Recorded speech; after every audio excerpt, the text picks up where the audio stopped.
Hedduu haala nama gaddisiisutu har'a Oromiyaa keessatti uumamee jira. Gootichi Oromoo Hacaaluu Hundeessaa wareegameera.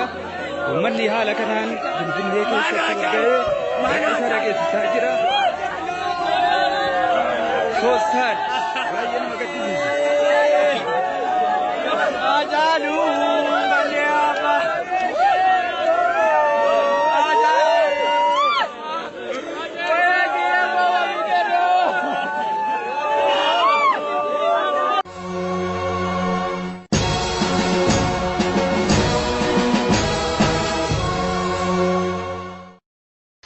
Daawwattoota keenya oduu gaddaa amma nu ga'ee qabna.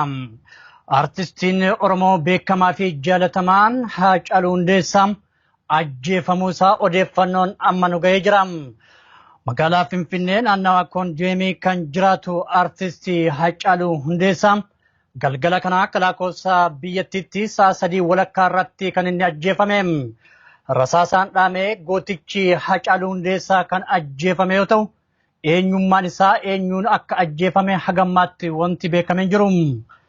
Akka odeeffannoo nu dhaqqabee jirutti artistii Hacaaluun yakki inni raawwate akka hin jirres ajjeechaa kanaan wal qabateem gaddi ibsamaa jirus ni mirkaneessa. Guutuu uummata Oromoo maatii fi firoottan isaa dabalatee hunda keenyaaf obsaaf jajjabinna hawwina. Artistii Hacaaluu Hundeessaaf ammoo waan jannataa kennuuf jecham egaan daawwattoota keenya haala ajjeechaa isaatii fi odeeffannoolee guutuu isaa bal'inaan yeroo biraa qabannee kan dhiyaannu ta'a. Ammaaf turtii gaarii.